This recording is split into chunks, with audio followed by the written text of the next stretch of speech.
Yokoso Fantasy Fiends podcast desu. Hajimemashite. I'm done with Japanese too, bitches. Screw that language. That shit's hard.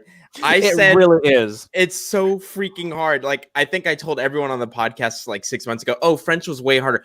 I retract anything I ever said about that. It's a lie. It's a lie. Have you learned the counting yet? Yes, that's what's killing me. Isn't it?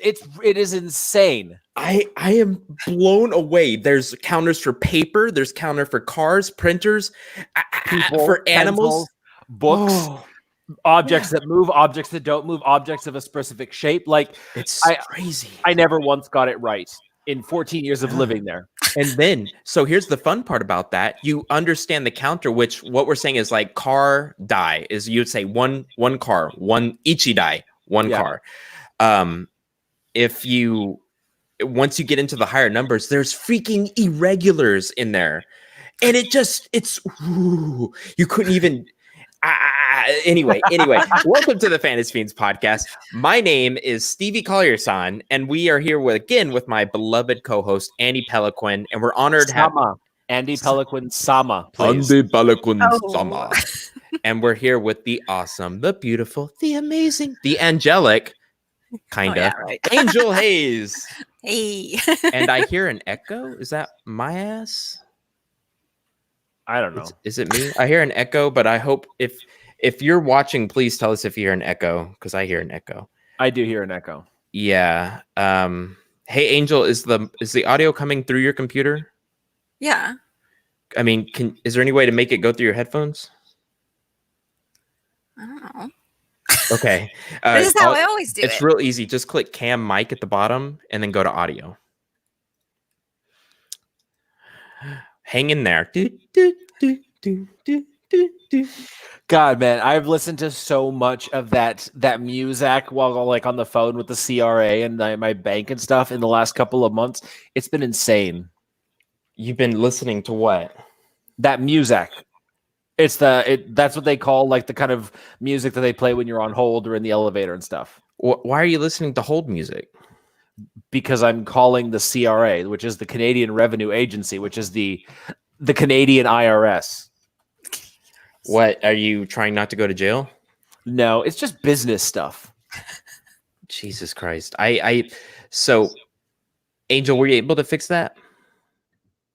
Oh, now you're muting yourself. Hello, testing. That would be an amazing prank to pull, is just randomly mute the guests throughout the episode. It's like, boop. Yeah, just right when they're in the middle of talking, just mute them. Oh, speaking of pranks, Stevie. Yeah. So this is something that happened a couple of weeks ago at the drunken episode where you showed up late for the episode. And so beforehand, we agreed that we were going to randomly pull rules out of our ass throughout the episode just to make you drink. You never admitted that to me yet? No, of course not. I totally forgot about it until just now. I thought they were like regular rules y'all put together, not ones that I was wondering. I was like, these are oddly specific. These are oddly specific.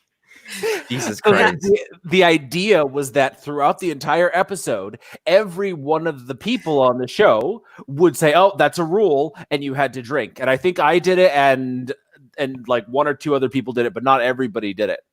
But it was amazing. And then you got up, and we had to make you drink 5 times because you got up to get a drink. I remember that. And you're one. like, what are the 5? And I'm like, no, we got to keep moving. Just take your drinks.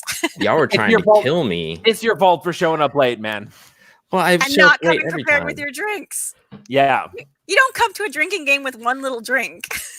It was super strong. It's like a Viking tonic is what I would call it. I see. It's like 1 shot of vodka and a gallon of juice. No, I'm just kidding. A gallon of juice. Yes, but it's a drinking game. You're going to down it.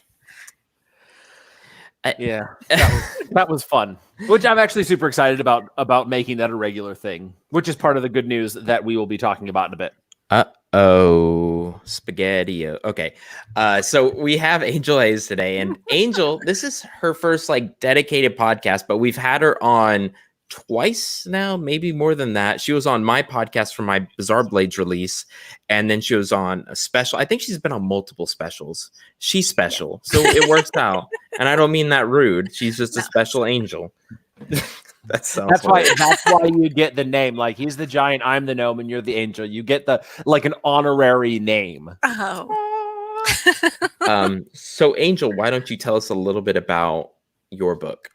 No, Stevie. Our podcast isn't about the books. We're not talking about that. You didn't read the description, did you? What are we talking about then? We'll get to it. We'll start with the cool things of the week. Oh, we're not even talking about our books. No. Oh, well, never mind. Angel, we don't want to hear about your dumb books. It's okay. Don't worry about it. No, but she does have books out.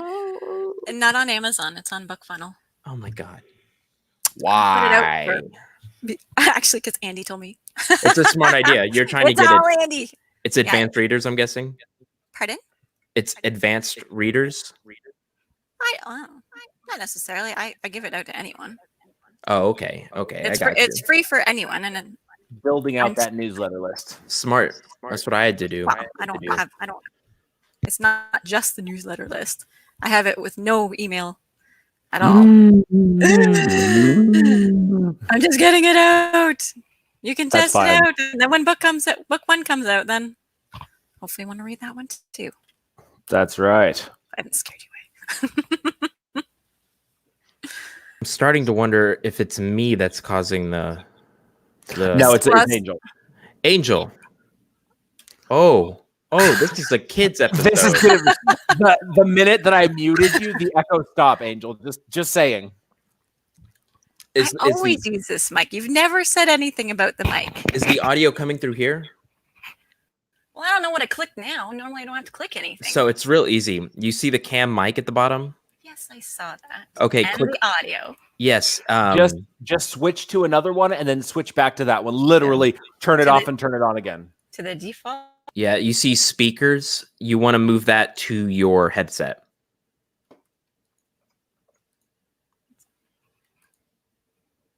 To the default one?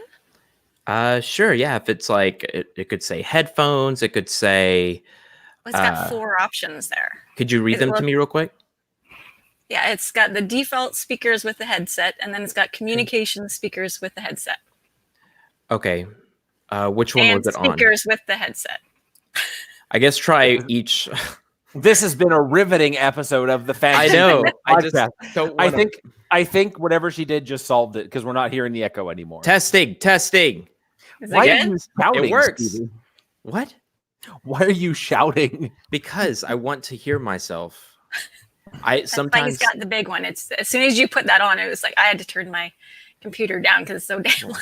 My gain's not even so this is the mic testing podcast. We hope you enjoyed your stay. Well, thank you. I almost called you Anita for some reason. That's because she was our first commenter for tonight, so it's like it's stuck in your head. Yeah, I worked so hard to remembers. Oh, there goes the English. Anita's name because it's just A.F. Stewart, But anyway, let's make this podcast actually interesting. So today we've got a very fun topic for you, and I'm sure it's going to be explained at some point to me and the people listening. But first, what we always do is we start out with something cool that's happened to us recently. I know I've got some cool stuff. So Andy, would you like to go first? No, Stevie, if you've got the cool stuff locked and loaded, give it to us with both barrels. Rebecca's not on the podcast tonight. She's doing something. She's got another episode. So tonight we can get away saying anything and she won't call us out on it.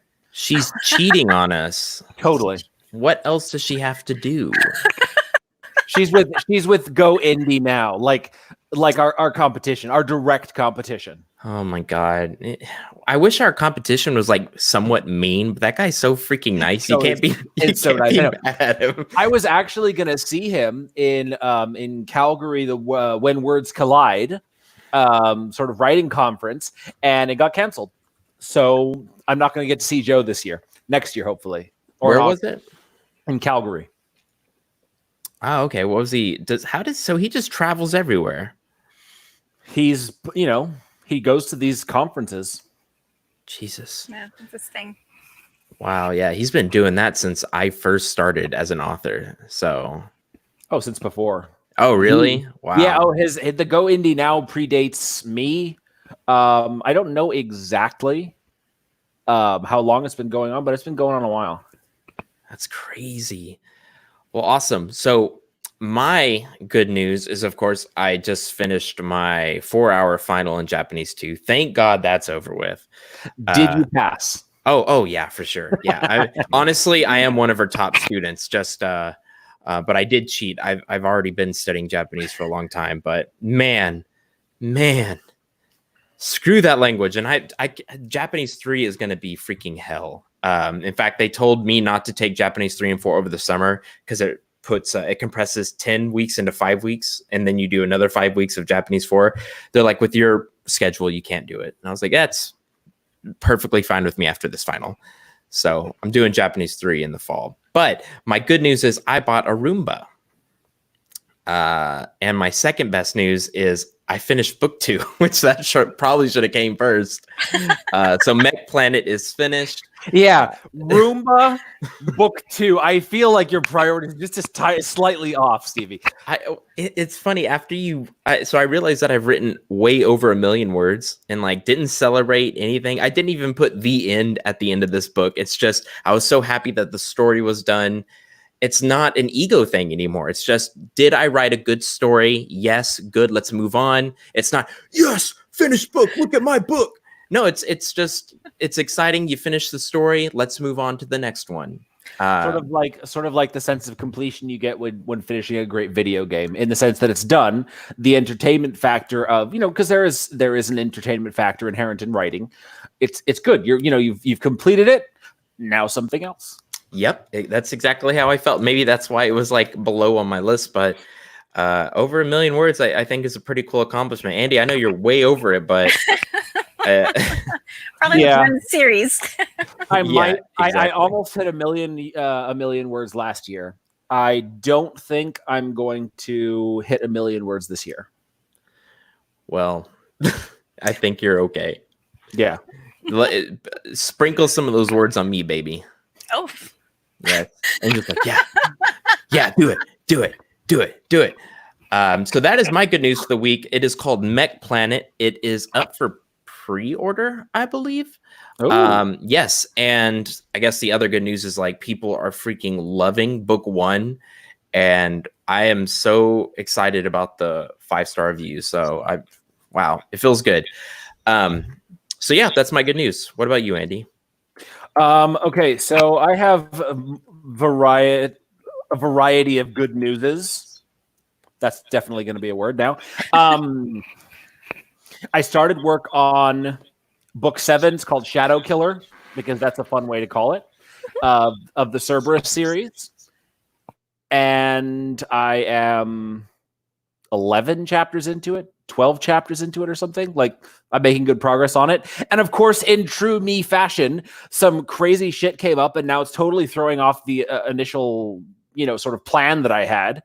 Like, instead of like a straightforward, frontal assault, it's going to be like, all right, we're going to totally fuck with this enemy organization of assassins, make them turn on each other, and then we're going to have the attack when they're totally disorganized. So now I've got to like figure all this stuff out.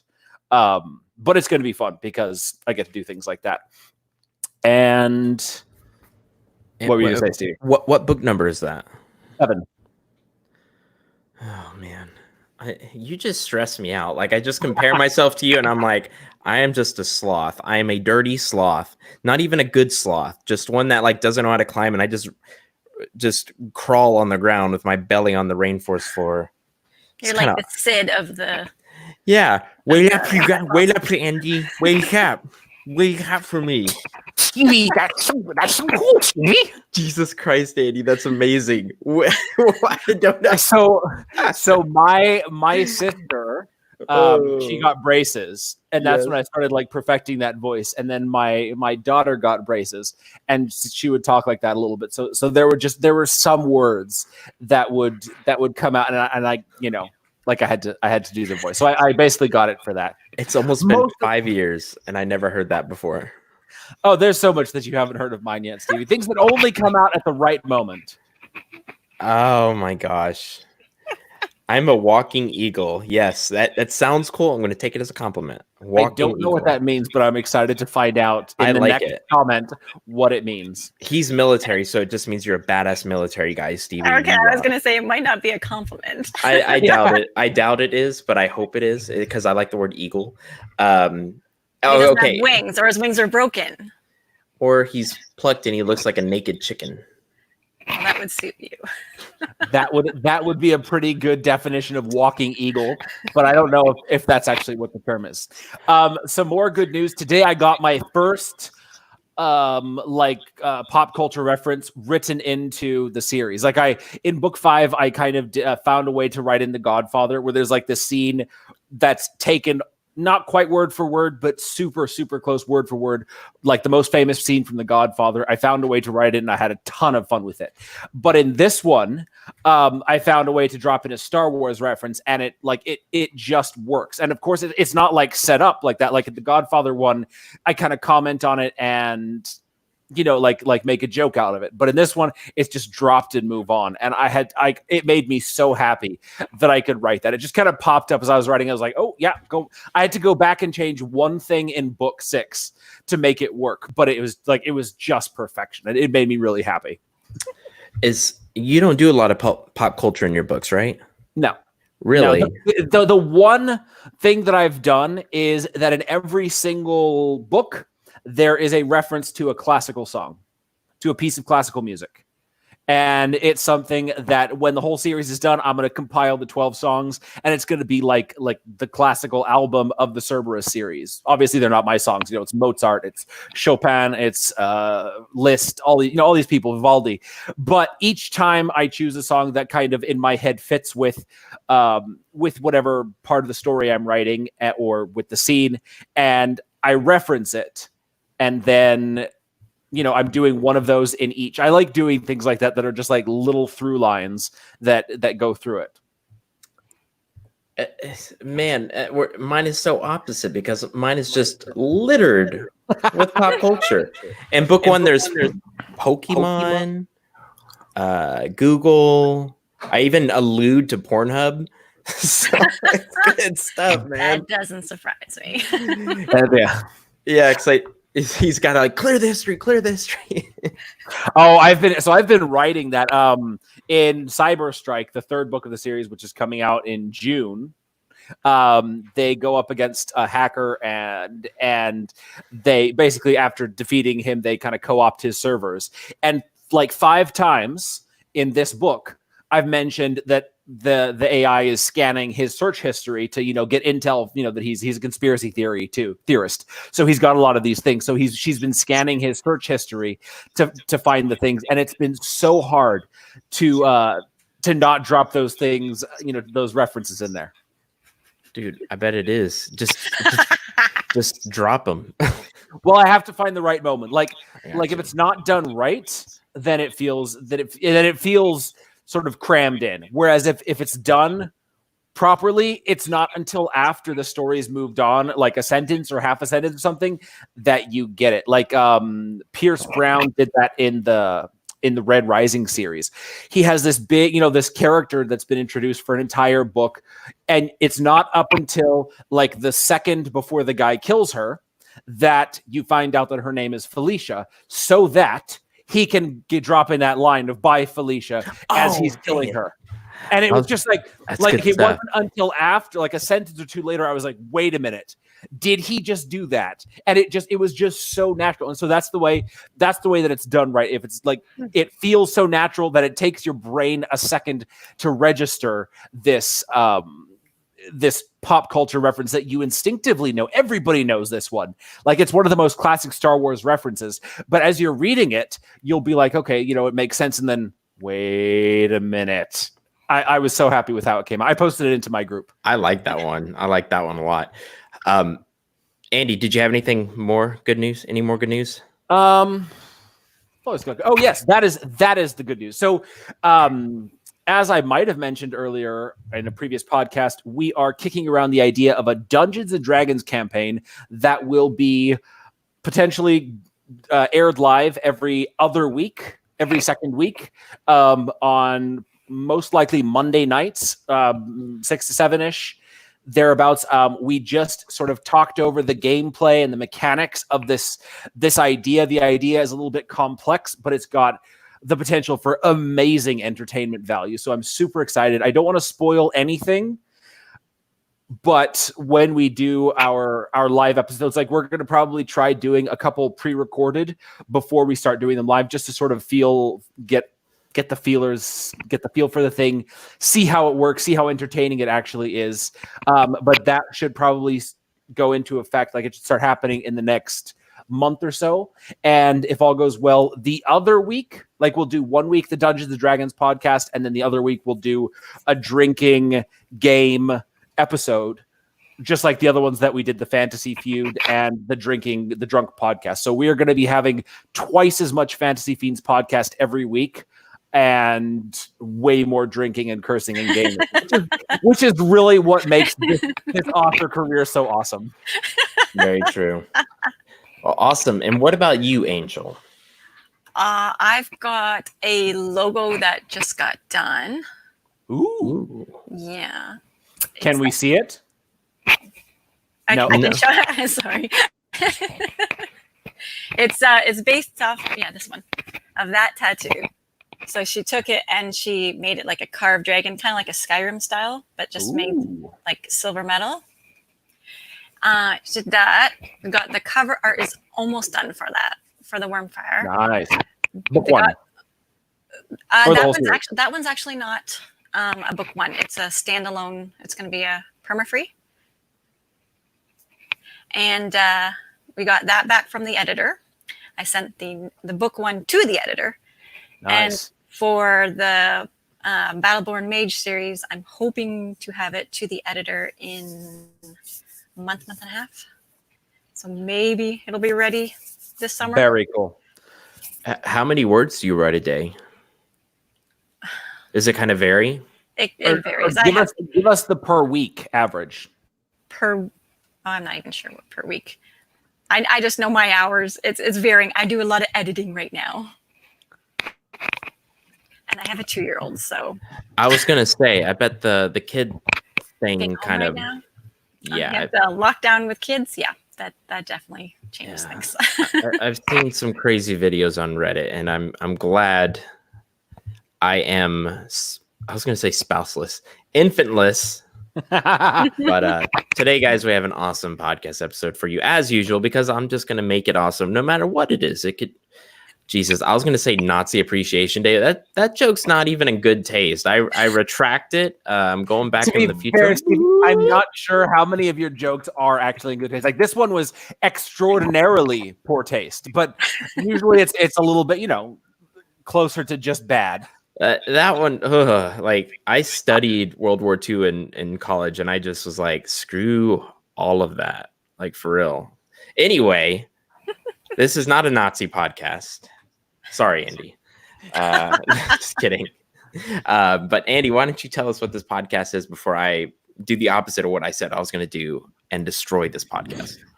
So, this is the podcast where we talk about the summer reading challenge that is held every year, second year, essentially, in the Indie Fan. This is the second year. This is the third year. Because this is second year with teams. Oh. The first year was just single. Okay. Well, this is the third consecutive year of the Summer Reading Challenge in the Indie Fantasy Addicts Facebook group. And Indie Fantasy Addicts, for those of you who don't know, is the best of the fantasy fiction Facebook group because there's no spam. Well, we tried to keep the spam free. It's not inundated with promotions and advertising. There's awesome conversations. There's kick-ass art. There's super cool artists and readers and authors to hang out with, and it's basically just the coolest place. And so it's actually the only one that I hang out in. Like I'm a part of a lot of different groups, but Indie Fantasy Addicts is the one that I spend most of my time in because it's the fun one. And every year during the summer, what summer months? June, July, August? It starts the 21st of June, the first day of summer, and then it goes till the last day of summer in September. So September 21st. Oh, wow. Like really, really technical summer. Okay, well, there we go. Well, except for this year. This year we're starting Who won last year? I didn't actually win. My group came in like second or third place. And The bookworms came in first. Yeah, but they had like people who read like a book or two a day. So that's definitely it was more than that. She had 1,000 points. What? Wait, how do you get 1,000 points? You get a point per book. Yes, or last year it was a point per book. You're joking. Yes. What? Like, does she even like take anything in? And these people do, I hear, and God, it's like a magical power. Yeah, it's pretty insane that people could read that much. These are big books too. Without falling asleep. Any size, any genre. Or not any genre, any subgenre of fantasy. And any fantasy genre, yeah. Which sucks because now this year I'm writing sci-fi. So now I don't get to bring that in. But that's okay. I'll be a trooper about it. You have lots of them to go back on. Yeah. What are the prizes? There's books. Signed books, audiobooks, ebooks. There's a whole bunch of read enough books, you get more books. Like it's the perfect system, Stevie. Yeah, that works out perfectly. I know I would lose. I think I'm the book I'm reading now I'm listening to it's a 64-hour course on the Bible, and it's just breaking it down verse by verse. Good shit too. Like, I don't know if you're allowed to like describe the Bible as good shit, but it's holy shit good. That's right. It's holy shit good. Good. Rajin, unfortunately, Twilight does not fall into the right genre of fantasy to be included in this, so you wouldn't get any points for reading that. I apologize. Is he joking? He said I could read. This is the comment from Rajin. I could read dozens of Twilight / fiction books per day. I mean, I don't know if it's fiction. I think it's like slash. He's doing an interactive read of the Torah now.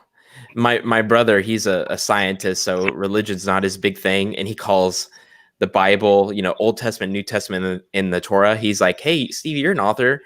Don't you love that desert trilogy?" It's like, you piece of shit. And now I make that joke, so I love it.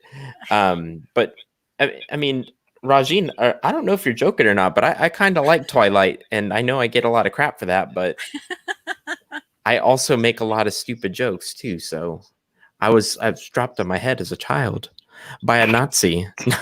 See how I go back and make the joke even worse? All right, so you do the callbacks to the really bad jokes, but the good jokes you don't call back to them. You just like they're done. He celebrates in his victory and then he moves on. And the other ones he just keeps digging. Because Lisa watches the podcast, and every time I walk out of the room, she's just like shaking her head. Yeah. No, just kidding. But I do need to read some more like fiction, I read so much self-help and nonfiction. Like, I just finished one on samurai and ninjutsu. Good stuff, man. Oh my God, I love it. So are we doing a reading today at all? We don't have anything to read. We can read something. Read my lips. You know what? We never did. We never talked about I Am Mech, right? Oh my God. We never did a reading from that one. We never did anything for it. Right. So wow.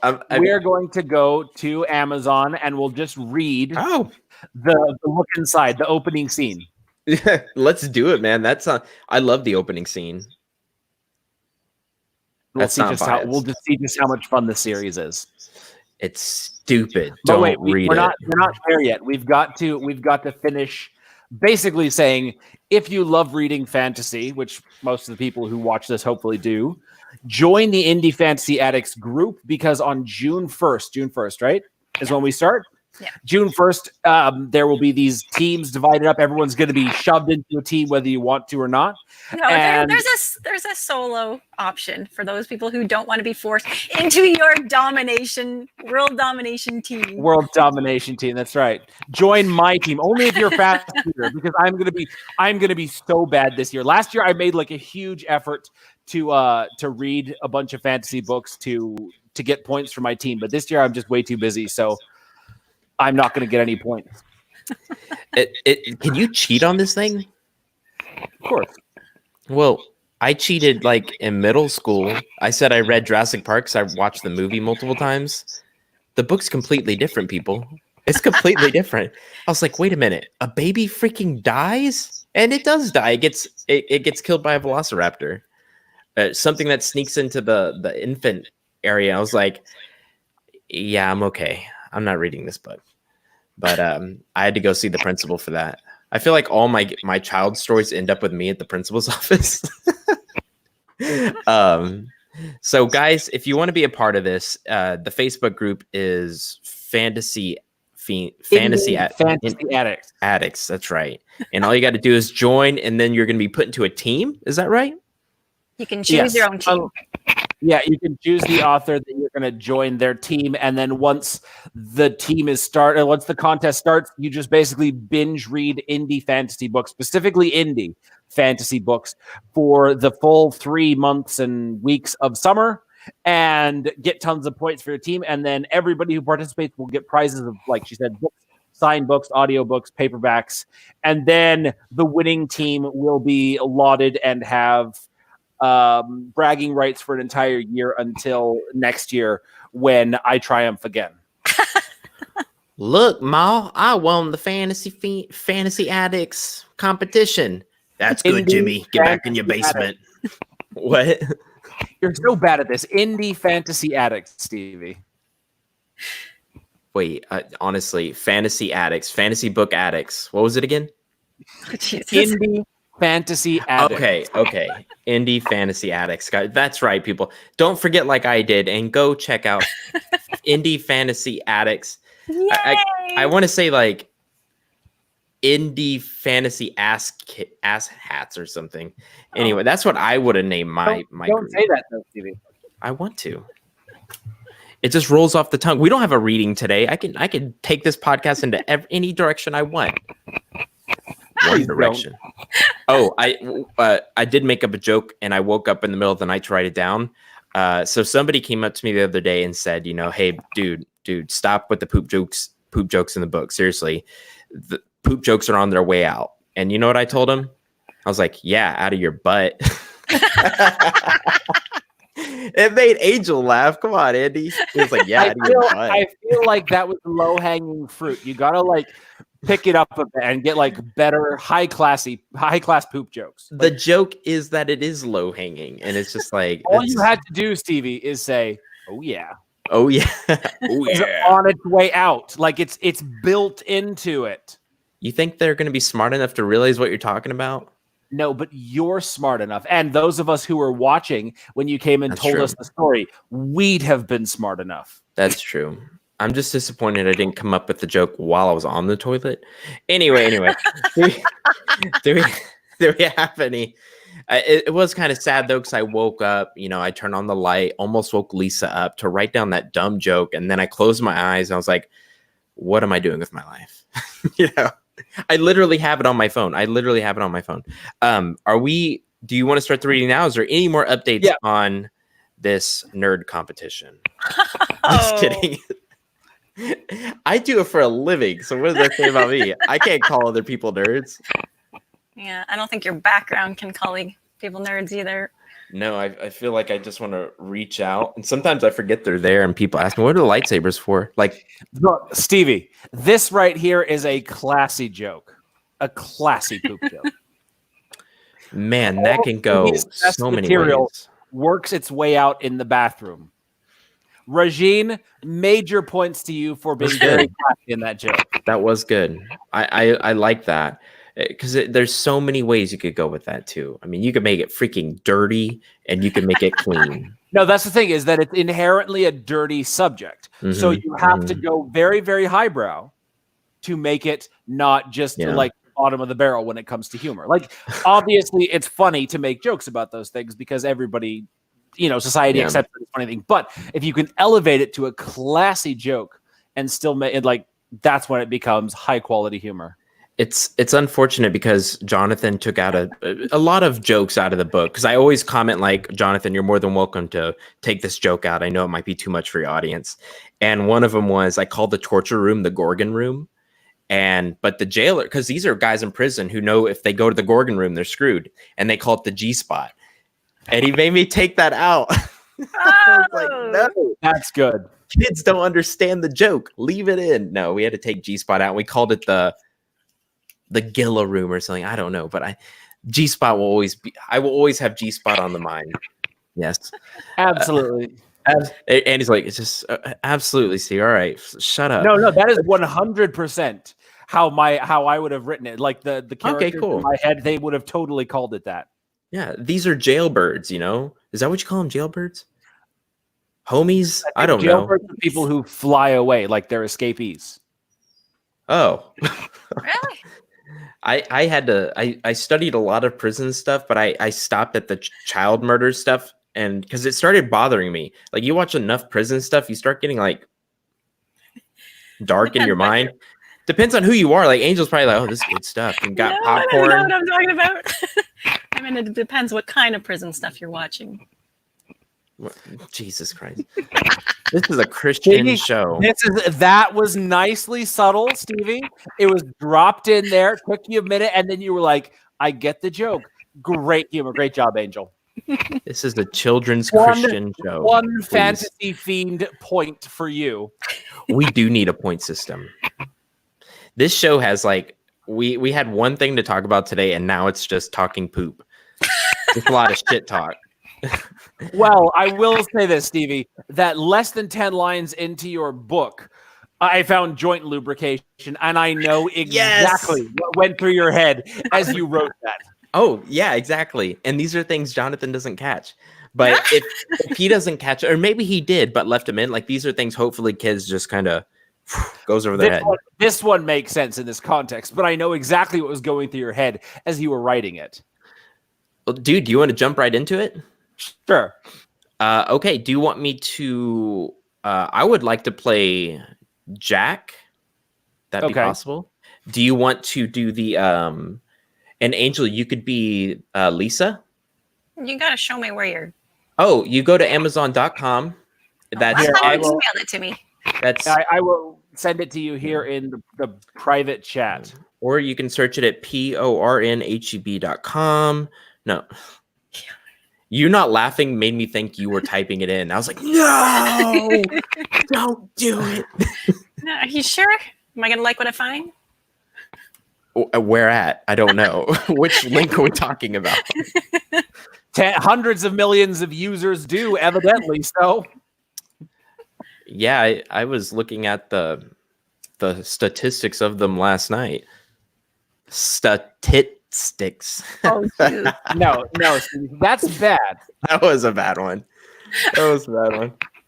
Oh, I like how we get more viewers, like with this. Do you have it now, Angel? Hold on. I'm looking at Amazon. Regine has a very, very good comment. You named your female lead after your girlfriend. Is that a good idea? You know what? I thought it was a good idea, and then when you kill someone like that, like I got the. It's no, I don't. It's you. I wanted to, but so I got the idea from Lisa's dad. He's a scientist, and he helped me just put the science into the story, which is why I think it works so well. So I thought I would, in honor of him, I would make his AI his daughter.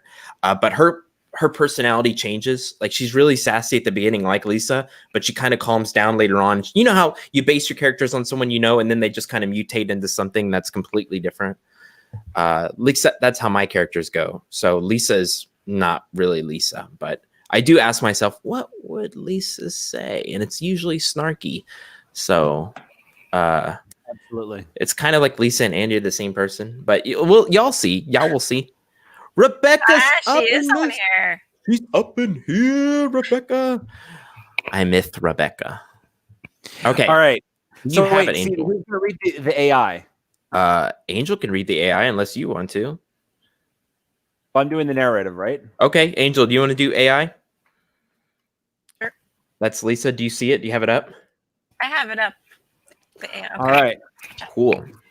Here we go. Right.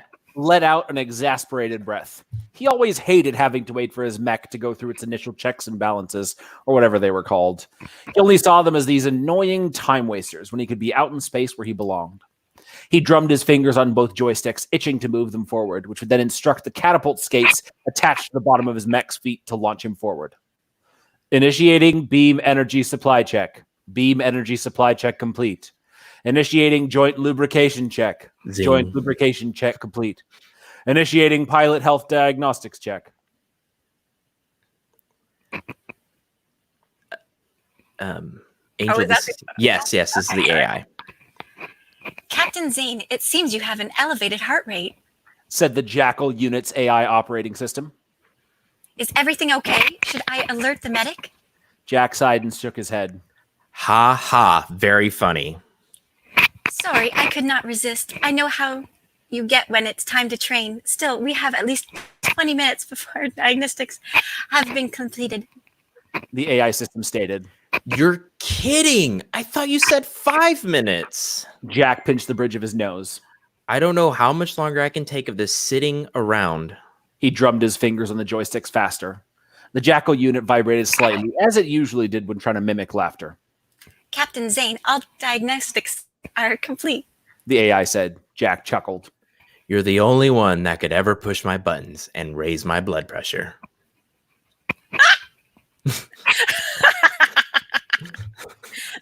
It's working. I could not resist. Excuse me, Captain Zane. However, I did notice the energy reserved for our shields are lower than normal. Did you forget to charge these? Jack threw up his hands. What does it matter? This is just an ordinary training, so I won't be needing any shields anyway. You should know as well as anyone the importance of being prepared. The AI replied. I suggest you return the mech back to the garage for proper charging. Jack remained quiet. I'm guessing we're going to launch now? The AI asked. A sideways smile broke on the pilot's face as he pushed the joysticks forward. What the fuck is a sideways smile, Stevie? It's like this. It's like up and down. It's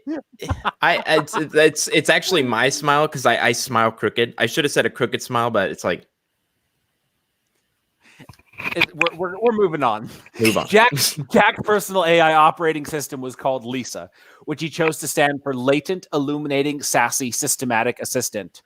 He understood Lisa was not spelled with 2 S's, but when coming up with the acronym, he couldn't decide between sassy and systematic because Lisa was both. If it wasn't for this AI, Jack would be the most unorganized mech operative to ever have held the title. Jack's head slammed against the back of his cushioned seat, even though he knew better than to keep his head forward before launching. But he always forgot due to his excitement. He felt his lips pull back and his eyes sink slightly into his head as the metal ridges and blinding lights of the tunnel blurred from the speed of his mech zooming forward. He saw the light at the end of the tunnel, which was actually just black space dotted with white stars. He felt his stomach drop just as his mech shot into nothingness. His body lifted slightly from the seat, pushing against the belts that crossed over his shoulders, and he let out a loud whoopee as he used the joysticks to spin himself in violent circles. This is 100% Stevie on a page. I'm starting to realize that. As always, Lisa tried to fight this by giving the joysticks a slight amount of force feedback against his hands. I think I'm going to be sick, Lisa said. Oh, hush, Lisa. AIs can't get sick. Jack shouted. Well, if I were human, I would have lost my lunch by now. Lisa retorted. Well, I'm not human either, so maybe that's why my stomach's still full. A beeping sound came from the top right screen, and Jack ordered Lisa to put through the communication. Captain! Came the shrill cry of a scared man. In the screen flashed the face of a young soldier with freshly buzz-cut hair, performing a salute, with much of the gesture cut off by the video. Jack turned his Jackal to the right, and through his mech's visor, he could see the new recruit's mech also performing the salute. Wow! Jack exclaimed. I didn't know Tiger units could move without your hands on a joystick or using haptic gloves. Yes, sir. The new recruit stammered. All Tiger units now come with enhanced neuron sensory capabilities. Is that why you're wearing that stupid hat? Jack asked, pointing to the screen and at the recruit's silly-looking metal helmet. Yes, sir. It's what connects me to the mech, sir. The soldier replied. Wait, wasn't there supposed to be another one of you, private? Jack asked. Private no, sir. And yes, sir. He should have been out. Oh, Private no, sir. And yes, sir. He should have been out here by now, sir. The soldier said. Jack took his hands off the joysticks and moved them forward into two mechanical-looking exoskeleton gloves. He pulled them back to his body, and the Jackal repeated this motion. Jack moved his mech's right hand to its head, and feigned a scratching motion. Oh my God, Stevie. I wonder where he could be. Training was supposed to be at 0800 hours. Only Stevie would make his mech scratch that, like go through all the effort of making the mech scratch its head. I like this part. Not to intrude, Captain Zane, Lisa said. but you were 37 minutes late to training. Oh, was I? Jack Yes. asked. Oh, sorry. Yes, you were. Lisa replied. Whoops. Why didn't you remind me? Jack asked. I did, Captain Zane. You informed me that you would get there when you got there. Said Lisa. That doesn't sound like me. Said Jack, shaking his head. False. Lisa disagreed. That does sound indeed like you. Jack laughed. Okay, you got me there, but still, where is this private moron? Private Boron. Lisa corrected. And I will check that out for you, Captain Zane. Lisa left Jack alone in the cockpit for just a few seconds before returning with... He is on his way, but... Suddenly, a Tiger unit mech flew out from one of the long tunnels attached to the Banff space station. He shot out upside down, a few flames rising from his mech's left shoulder armor. Lisa, please check to see if Private Boron's mech has been punctured in any way. Instructed Jack. Seems he may have a chemical leak. Why do you say that? Lisa asked. Because I noticed a bit of fire. Jack replied. Must mean he's releasing some sort of oxidizer, right? Lisa paused a moment. Your intuition was correct, Captain Zane. Private Boron's suit is leaking beam energy fuel. He has yet to release a sealant to fix this issue. Connect Private Boron to my left screen, please. Jack said. Already working on it, Captain. A few beeps sounded. Here you are. The screen flashed on, revealing a red beaming cockpit and a very sweaty pilot. Boron's hands flew over his instruments and keyboard, trying desperately to figure out the issue. Do you want to do this, Andy? What's happening? What's happening? Yes. The recruit screamed. Calm down, Private. Jack commanded. See that lever above your head? Jack watched as the panicking private swiveled his head around the cockpit until finally looking upwards and putting his hand on the square-shaped lever. Captain Zane, Lisa interjected. the lever Private Boron is about to pull is in fact an ejection lever for Tiger units. Oh, what? Jack asked, surprised. Private Boron, do not pull that lever. I repeat, do not pull that lever. Private Boron's hand looked to be squeezing the lever, more sweat dripping down his chunky face. He blinked a few times in the direction where Jack's video must have been feeding. His hair moved up and down as his mech continued to spin out of control. Lisa took control and spoke. Private Boron, you will find the emergency sealant release underneath your right knee. Please pull. Jack watched as Private Boron fumbled with his hands, his panicked mind not allowing Lisa's words to settle in. Finally, after what seemed like minutes, Boron found the correct lever and pulled. White steam pushed itself through an invisible puncture on the mech's shoulder, extinguishing the fire and sealing the breach. Do you have access to his unit, Lisa? Jack asked. Yes, Captain, shall I?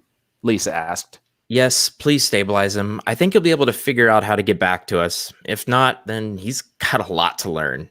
The screen holding Private Boron's image stopped blinking red and returned back to normal. Boron took in a few shaky breaths, which Jack could hear since the human still had his input function on. You okay there, Private? Yes, sir. I'm sorry about that, sir. Tell me, Jack said as Boron piloted his Tiger back to him and Noel. how long have you been a mech operative? 2 weeks, sir, the recruit replied. Jack closed his eyes and breathed out slowly through his nose. Then pardon me, but why is it that you're training with us? These suits are sanctioned solely for the use of mech ops. Yes, sir. I know, sir, Boron said, forcing his mech to give a shaky salute. I have ordered for Major Connors to be here, sir. I was transferred from the United States Coast Guard to train with mech ops. I may not be from Earth, but that's not how things work. You can't just transfer... Captain Zane, Lisa said. sorry to interrupt, but I took the liberty of peeking into Private Boron's files, and his story checks out. By orders of the higher-up, the number and rank not stated, he has somehow switched branches. According to my database, he is one of the several thousand that are being switched from various branches over to mech ops. Jack squinted at the paperwork Lisa flashed onto his left monitor, covering up a piece of the starry night before him. This doesn't make any sense. Why would the higher-ups do something like this? Not everyone's meant to be a pilot. Jack turned to the screen that held Boron and said, Looks like you're training with us, Private, but I'm warning you right now, you have a lot of training to do before you can even consider becoming a true pilot. Paperwork or not, it's just not how things work. Yes, sir. Understood, sir. Jack nodded. Private Noel, you still with us? Yes, sir. Private Noel returned. Jack blasted the beam energy on his mech's chest, which pushed him backwards so he could get a better look at his trainees. We have a lot of work to do in a very short amount of time. Today, we will go over close combat. What's rule number 9 of mech piloting? Noel was prompt to respond, while Boron remained quiet. Sir, rule number 9 states one can throw off the cyborg aiming algorithms by getting in as close as possible. And what do you do next? Sir, Noel shouted. We use a melee weapon and aim for the beam reactor. Depending on the enemy mech, it is sometimes the head, the lower back, the chest, and sometimes hidden under one of the armpits. Again, it depends on the unit. Jack nodded his approval. See what I mean, Private Boron? Lots to learn. Yes, sir, Boron agreed. All right. Jack said. Now, both of you, as I understand it, your Tiger units come with the melee weapon specifically for... A loud beeping sound rang through Jack's cockpit, lighting up the entire cramped space with the red light. Lisa. Jack snapped, the sound of his voice automatically halting the alarm, but the warning light remained lit. What's going on? A malfunction? Lisa didn't answer right away. Captain Zane, we have trouble. If my readings are correct, it looks like around 40 enemy mechs have just appeared within 50 miles of the BAMF space station. What? Face me toward them, Jack instructed. The Jackal moved on its own to his left. They are coming from this direction. Connect me to Admiral Connor's personal comm, Jack commanded. I've already tried. Lisa answered, a slightly nervous voice, a retired feature on all newer AIs. Our communications I'm sorry, I didn't mean lick. And it's Banff. You can say Banff. I wondered that too. Okay, they're not No, licking. Okay. To the Banff is down. Perhaps due to some sort of electrical interference. I am unsure. Shall I direct us back to the garage? Jack bit his bottom lip. If we go back to the ship, our next step will be to warn the anti-mech gunners. Is that even an option? No. Lisa replied. The proximity is too close. Even if we did try firing missiles, the cyborgs would easily dodge them as the speed of the missile doesn't accelerate to its highest potential until 200 miles. Not only that, but the risk of the blast radius affecting the station increases with every passing second. Crap. Jack said. That's what I figured. What about the new automatic turrets? Have they triggered yet? Lisa made calculating noises and the sound of clicks and a few beeps. Bad news, Captain. Turrets have been shut down, either manually or through hacking. That I am unsure of. Any pilots on duty? No, Captain. You're the only one. Since the BAMP space station is for training purposes only, we shouldn't have been an ethical choice for the Killbite army to invade. And yet, here they are. When will the human and arcane militaries realize terrorists have no morals? Jack shook his head. Looks like it's all on us. And with that, we stop at a great place. Whoop, whoop. Very, very cool. It is so 100% Stevie. Like, no doubt about it. Oh, man. I know. I said melee wrong. It's melee. I got that bad habit from when I played Super Smash Brothers Melee. I would just say melee instead of melee. Really bad habit, actually. I get caught on that crap all the time. But I hope you guys liked it. I was getting into it's horrible because I like when I'm reading it with you guys, I'm like editing it. You know, I'm just like, oh crap, there's that could have been changed. 100%. Oh, I do. And it kind of messes me up whenever I'm doing a reading of my own stuff. It's like, I do the same thing. You do? Okay, good. Because I was like, man, I could have done a stronger verb here. You know, could have changed the sentence, could have reduced the size. Sometimes I didn't need to like show like. Anyway. Angel, did you enjoy yourself? Yes, that is actually the first sci-fi. Really? I've never done sci-fi before. Well, I hope everyone at home liked it. Us Americans can't say anything right. Totally true, Tony. Especially me. Rajin, I'm glad you got that. The calculating noises aren't like, she doesn't have to make those. She just does that to show Jack that she's working on something. So I put I not to toot my own horn, but I put like myself really in a mech. Like, how comfortable would it be? Where's he going to go to the bathroom? How could he stretch? I did all that kind of stuff, and I hope it. How could he possibly scratch his head effectively? Yeah, exactly. Without destroying. I should make like an like you can't hurt yourself, but you'll find out in book 1 and 2. Yeah, that was good. That was really good, Angel. Yeah, you nailed it. That was awesome. It was like the perfect amount of robotic and perfect amount of personality. So Lisa actually evolves, and she becomes more like Jack. So she kind of gets even snarkier. She uses a little bit of slang, and she does that as a comfort. So her job is to be as comforting to her personal pilot as possible. So she actually evolves with time, so they can better communicate faster. I was going to do this. They can communicate. Yeah, they can communicate faster. More comfortable. If you're listening right now, I just made a crude hand gesture. Just look if up you're the words right now, get on YouTube and check out the last of the podcast so that you can see it. Well, I'm glad we got a reading in. I'm surprised how many people come for the reading, and then they actually go onto YouTube to listen to it and watch it. Yeah. No one got the joke. Oh, it was like they came. We got. Oh, okay, good. You didn't even make like a face, Andy. You're just like, man, this. No, it was like it was this. Like, it wasn't good. It wasn't bad. It was just kind of middle of the ground. We've got Flatline. Awesome. Well, is there anything else we need to discuss about this competition? No, just join the Indie Fantasy Addicts group on Facebook. It's public right now, the group? No. Do you want me to make it public? No, it's as like people can still find it, right? Yeah. You just have to. So find the group. I dropped the links into the comments below. Join the group, hang out, have some fun. We talk about a lot of fantasy stuff, and it's a group where there is no spam, very few promotions. It's just a great place to hang out if you love fantasy fiction and you don't mind indie authors talking to you. Last time I got invited to do like an Ask Me Anything there, they never asked me to come back. And I just don't know why. Yeah, they definitely didn't. Angel, why am I not invited? I don't remember. I'm just kidding. I'm just kidding. It actually went very well. And you did an AMA there, right? Maybe. Why are you from Canada? I've been hanging out there for a couple of years now. So yeah, I don't know if anyone could tell, but we got a new logo as well for Fantasy Fiends. I did that myself. It's not the best, but I think it's more personal. It shows Andy and our faces together. It's subject to change, but we spent money on those caricatures, so I wanted to freaking use them. And if I used a real picture, then you would see the height gap between us, and I didn't want you to see that. No. Try to make it equal. Yeah, I've got a lot of fun plans for the Fantasy Fiends, and so does Andy. So, and I've been more. Anyway, so Andy, nothing else?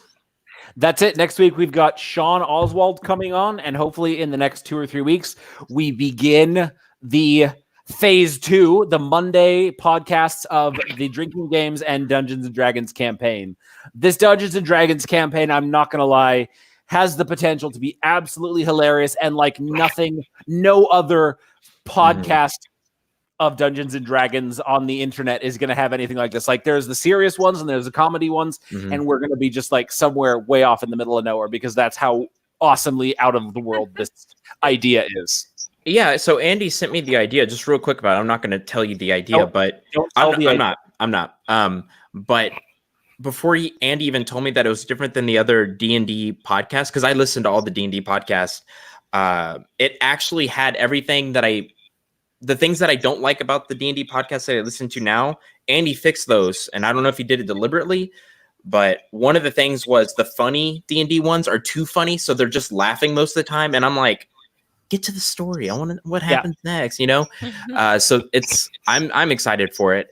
And yeah, so stay tuned for that. I think that's all we have for today's podcast.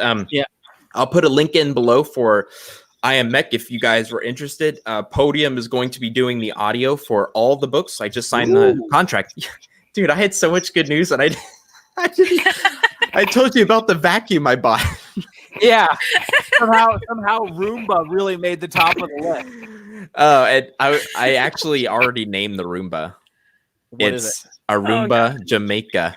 Oh, jeez. Yes, That's pretty good. a Roomba Jamaica. Like it's so bad that it's good. Like it's come around. Yeah, my mom is like the scientist brain. I told her the joke. She goes, "I don't get it," and then I had to sing her the song.